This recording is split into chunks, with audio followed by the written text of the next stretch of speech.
Who said chocolate chip and walnut cookies was not a thing? Because they weren't talking to me and they weren't talking to you, okay? So we can ready to make cookies, so let's go ahead and vibe out in my kitchen.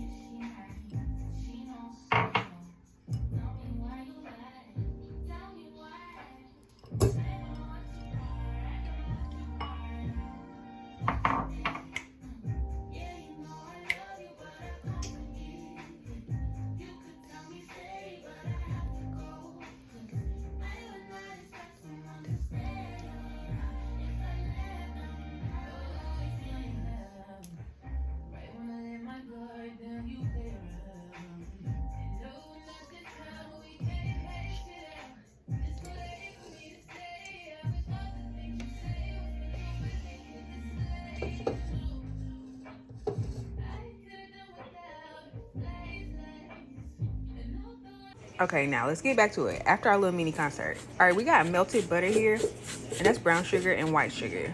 We want to make sure that our butter is melted but not hot. Okay, so melted but not hot. Remember that. All right, let's mix it all up. We want to make sure that everything's mixed up before we move to the next thing. All right, you see that? Looks pretty, don't it? I know. I thought it was pretty too. I almost ate some, but I did. I promise I didn't eat that. All right, so boom. Next, we're gonna go ahead and add a little cinnamon here. This is where you would add your salt if you wanted to, but I'm not big on salt, so I add cinnamon. It gives me the same thing. Here I got a little butter vanilla extract, but you can use regular vanilla extract. You can use like almond, whatever you like. Whatever you got on hand, it's your cookie. Make it what you want. But I wanted to try this butter vanilla, and it did not disappoint. I'm not gonna lie, it was really good. So again, we're gonna make sure we get all that in there. You can add a little more if you want to, a little less. It's up to you. Now, you see how I added that egg? Make sure you always crack your egg in a different bowl, okay? Don't just crack it over into your mix or whatever you're making, because you never know what might come out of there. Just keep that for forever. All right, so now we want to make sure that we incorporate all of that together, everything. Make sure you scrape the sides. This is a spatula. I got like 3 of them. I got them from Target. They were like $2, okay? So here we got a little baking soda because we want our cookies to be what? Fluffy, gooey, and just pretty, okay? And that's what that's gonna give us, a little razzle dazzle, not too much.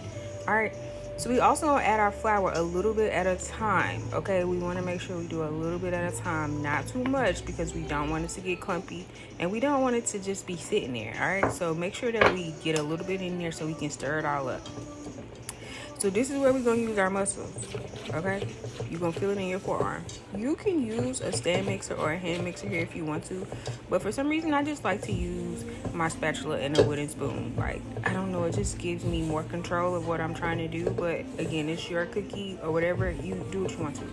And I like to use a spatula because I like to be able to like scrape the sides, but you can see I switched to a wooden spoon because it was getting a little thick and the spatula, which was silicone, just wasn't doing what I needed to do.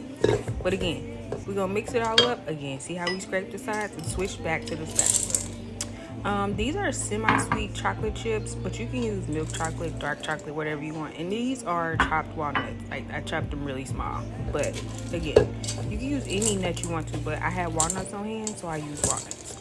So now we just want to mix it and incorporate it, right? We don't want to over mix it. We just want to make sure that we get the walnuts and the chocolate like spread all in there and it's even throughout the whole cookie, because we're going to mix it up and then we're going to make us some little cookie balls before we cook it. All right, so now once we got it all in there, set it to the side. All right, now we're going to grease our little pan. I use butter, a little softened butter, and spread it all over, and I made my cookies a nice size. Like, I'm gonna call it a medium, like a tablespoon with a little extra on there, because I wanted big cookies. I didn't want no small cookies, but you can make whatever you want. I made like 14 medium cookies, so that was just what I had. I let them sit for a second before I baked them, 350 for like 10-15 minutes. I kind of didn't keep up with it, I'm not gonna lie, y'all, but I checked them and they were perfect. Okay, so we put them in the oven and we take them out, and look how fluffy they are. They still look undercooked, but they are cooked all the way through. That's why you let them sit. And then boom, look at that. Look how pretty those cookies are. And look at this. See, this is the part that matters. Ooh, yeah, yep. You see that? You see that? That's what we want. You want those kind of cookies every time. But again, simple, easy, not too much to worry about when you're making these cookies. And these will be your favorite cookies to make because they're easy go-to.